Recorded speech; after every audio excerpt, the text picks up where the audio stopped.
Hello friends, आज मैं आपके साथ इंटरनेशनल इकोनॉमिक्स का एक और टॉपिक लेके आया हूँ। चैप्टर का नाम है वर्ल्ड बैंक और टॉपिक का नाम है objectives of the world bank. World bank के मेन मकसद क्या है वो बताएंगे आपको।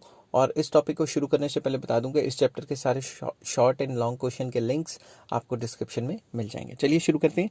Main objectives of World Bank are as under discussed किए हैं point wise. Number 1, reconstruction and development.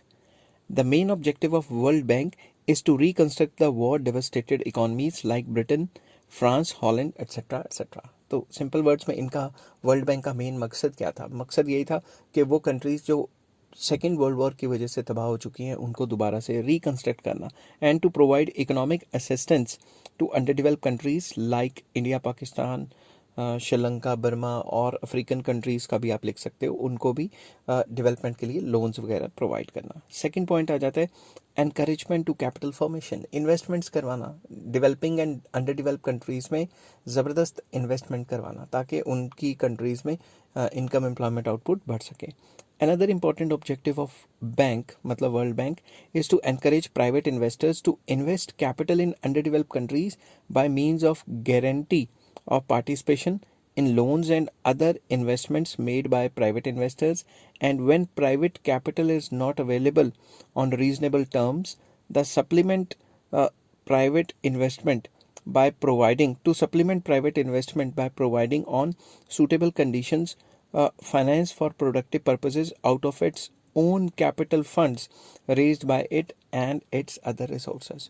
Simple words में प्राइवेट इन्वेस्टमेंट करवाना, अगर प्राइवेट इन्वेस्टमेंट अवेलेबल नहीं है तो उन कंट्रीज़ को लोन्स देना ताकि वो वहाँ पे कंसर्न्ड कंट्रीज़ इन्वेस्टमेंट कर सकें अपनी अपनी इकॉनमीज़ में, जिससे इनकम एम्प्लॉयमेंट आउटपुट बढ़ेगी।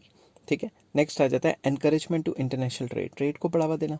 The third objective of bank is to encourage international trade.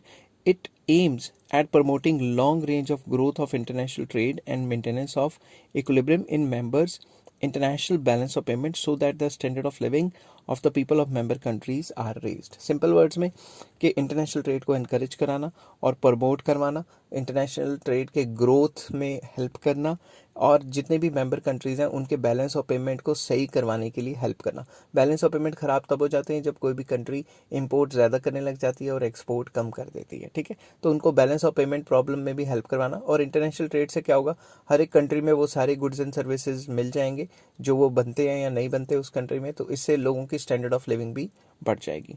Fourth point आ जाता है establishment of peace time economy. Fourth objective of bank is to help the member countries change over from war time economy to peace time economy. ये तो मैं पहले भी बता चुका हूँ कि जो वॉर टाइम इकॉनमी उस टाइम चल रही थी उसको पीस टाइम इकॉनमी में कन्वर्ट करना, क्योंकि वर्ल्ड वॉर से सारी यूरोप का बैंड बजा हुआ था. ठीक है, नेक्स्ट आ जाता है एनवायरमेंटल प्रोटेक्शन. तो global environmental protection is also an objective of the bank. To this end, World Bank gives substantial financial assistance to those underdeveloped countries which are engaged in the task of environmental protection. वो countries जो environmental protect करने के लिए various steps लेती हैं, उन steps के लिए World Bank लोन प्रोवाइड करता है. ठीक है, आई होप ये वीडियो आपको पसंद आई होगी. अगर पसंद आई है तो please like, share and subscribe. इस चैप्टर के सारे लिंक्स आपको डिस्क्रिप्शन में मिल जाएंगे. Take care, bye bye.